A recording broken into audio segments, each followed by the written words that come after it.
दोस्तों नमस्कार। मैं श्यामनाथ यादव अम्बेडकरवादी।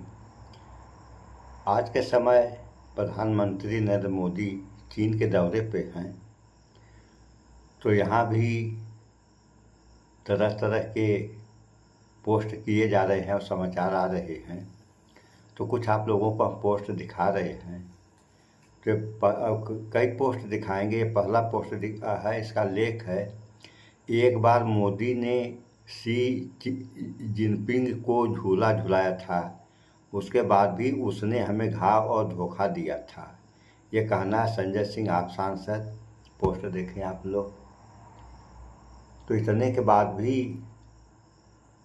अगर यहाँ के लोगों को ये न मालूम पड़े कि चीन क्या है, तो इसमें किसका दोष है, चीन का या यहाँ के लोगों का। अब दूसरा देखें आप लोग, वो महान लोग कहाँ हैं जो ट्रंप की जीत के लिए हवन कर रहे थे और ड्रैगन को पटक कर मार रहे थे। ड्रैगन आप लोग समझ ही रहे हैं, चीन को ड्रैगन भी कहा जाता है। तो यहाँ के कुछ लोग जो है, जब ट्रंप के लिए पूजा पाठ हवन वगैरह हो रहा था, आप लोग जान ही रहे हैं, तो उस समय चीन को कुछ लोग पटक के मार रहे थे। आज के समय वो कहाँ हैं, इसका कुछ पता ही नहीं है। ये भी पोस्ट देख ले आप लोग। देखिए ये रहा पोस्ट, और आशुतोष वरिष्ठ पत्रकार हैं, इनका ये जो है पोस्ट है। अब इन्हीं का दूसरा एक और है, जिस चीन ने ऑपरेशन सिंदूर में पाकिस्तान की मदद की, उससे मुलाकात को मास्टर स्ट्रोक बता रहे हैं। कौन बता रहे हैं? वही जो चीन को पटक के मार रहे थे, वही लोग मास्टर स्ट्रोक बता रहे हैं। गजब है। आशुतोष वरिष्ठ पत्रकार। ये भी पोस्ट देख लें आप लोग। ये रहा पोस्ट। अब इस पे आप लोगों को एक पोस्ट हम और दिखा रहे हैं कि प्रधानमंत्री ने चीन में कहा, मैं चीन का आभार व्यक्त करता हूँ। चीन के दौरे पर पीएम मोदी कहे। अब किस लिए चीन का आभार व्यक्त कर रहे हैं पीएम मोदी, इस बारे में आप लोग जान लें। तो ऑपरेशन सिंदूर में पाकिस्तान की मदद का, अरुणाचल प्रदेश में एलएसी पर घुसपैठ का, गलवान में शहीदों की शहादत का, या लद्दाख में सैकड़ों किलोमीटर ज़मीन कब्जाने का। ये भी पोस्ट आप लोग देखें। ये देखिए पोस्ट है, देखिए ये पोस्ट है। अब इस पे आप लोगों को थोड़ा सा हम समाचार भी एक दिखा रहे हैं, उस समाचार को भी थोड़ा आप लोग जान लें या देख लें। लेकिन है क्या कि चीन है, चीन धोखेबाज है। कभी सामने से वार नहीं करेगा, जब भी वार करेगा तो पीछे से वार करता है, धोखाधड़ी करके वार करता है। गलवान घाटी में आप लोगों ने देख ही लिया। सो थोड़ा सा आप लोग इस वीडियो में भी देख लें कि चीन क्या है और पाकिस्तान। जबकि यहाँ संसद में जिस समय रक्षा मंत्री मुलायम सिंह यादव थे, तो उन्होंने कहा था एक बार कि हमारा सबसे बड़ा अगर दुश्मन कोई है तो वह चीन है, पाकिस्तान नहीं। लेकिन आज चीन से दोस्ती बन रही है। बने दोस्ती किसी से बनाना चाहे, पड़ोसी देश है। सुनिए, चीन में है, चाइना में है, उसी चीन में जिस चीन को लेकर के अभी पहलगाम हमले में ये कहा गया, सेना के अधिकारियों की तरफ से कहा गया कि पाकिस्तान तो सिर्फ फ्रंट फुट पर था, बाकी पीछे से सारा उसका तंत्र काम कर रहा था चीन का। और चीन को लेकर के खुद प्रधानमंत्री नरेंद्र मोदी ने हाल में ही कहा था कि चीन से छोटे छोटी आंख वाले गणेश जी आ रहे हैं। और अब खुद प्रधानमंत्री नरेंद्र मोदी वो चीन गए हैं। लेकिन सबसे बड़ी बात यह है कि चीन जब प्रधानमंत्री नरेंद्र मोदी पहुंचे, तो बॉडी लैंग्वेज, वो केमिस्ट्री, और खास तौर पर इस वक्त में एससीओ समिट में जब हिस्सा लेने के लिए नरेंद्र मोदी साहब गए हैं, तो पाकिस्तान के प्रधानमंत्री नवाज शरीफ वो भी पहुंच गए। और सबसे बड़ी बात ये कहा जा रहा है कि दोनों को एक जैसा प्रोटोकॉल मिला है। जरा देखिए एक बार, ये दो तस्वीरें हैं। एक तस्वीर जिसमें प्रधानमंत्री नरेंद्र मोदी का स्वागत किया गया, उनको वेलकम किया गया। ये उस वक्त की तस्वीरें हैं। और दूसरी तस्वीर, ये उस वक्त की तस्वीरें हैं जब पाकिस्तान के प्रधानमंत्री को वहां पर वेलकम किया गया। सबसे बड़ी बात यह है कि नरेंद्र मोदी, उनकी एक वीडियो में आपको सुनाने वाला हूं, वो खुद कहते थे कि लाल आंख दिखाने की जरूरत है।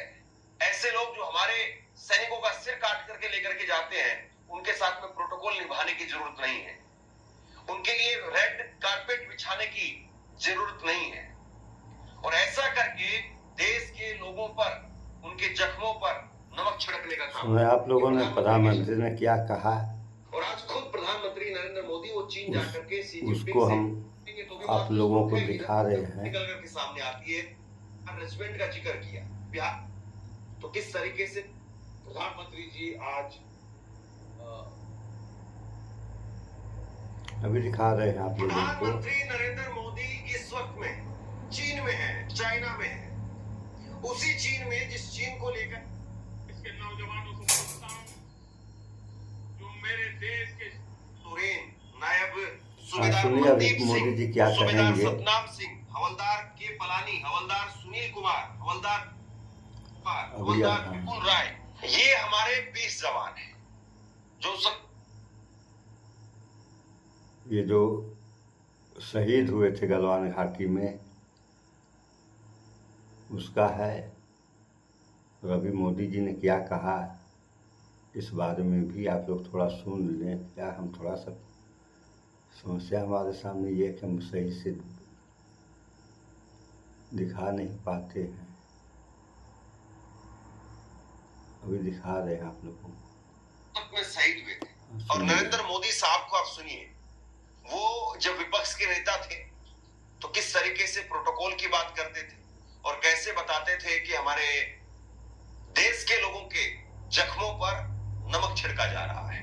चाइना के साथ उनकी जो हरकतों के खिलाफ आवाज उठानी चाहिए थी।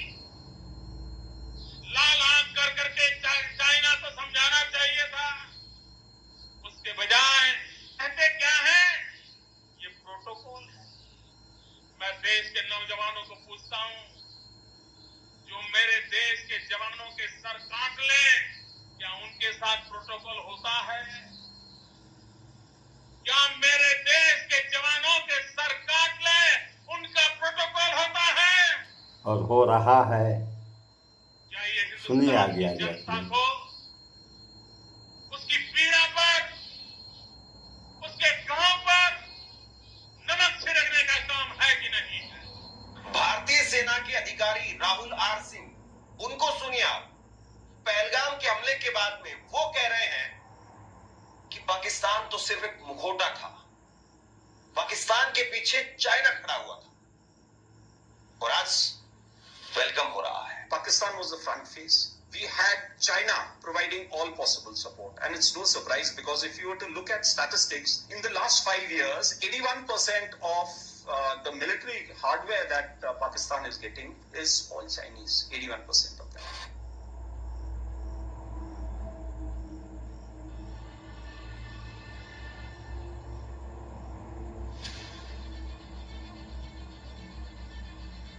याद करिए पहलगाम हमले के वक्त में किस तरीके से लोगों के अंदर उबाल था और एक खास तबके की देशभक्ति तब कितना उछाल मार रही थी। और अब सोचिए कि उनकी देशभक्ति कहां चली गई है।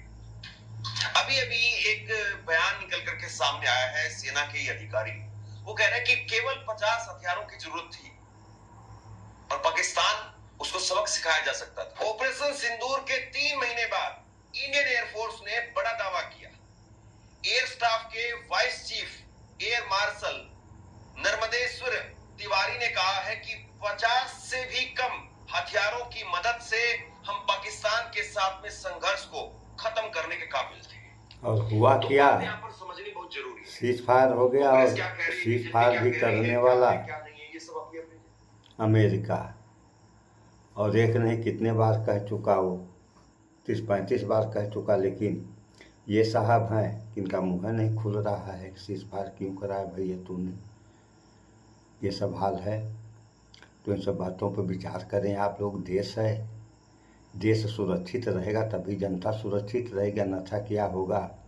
ये कहने वाली बात है नहीं। आप सारे लोग जानते हैं। सो इस वीडियो में इतना ही। स्वच्छता अपनाएं, शुद्ध खाएं, स्वस्थ रहें, शिक्षित बने। जय विज्ञान, जय संविधान। नमस्कार।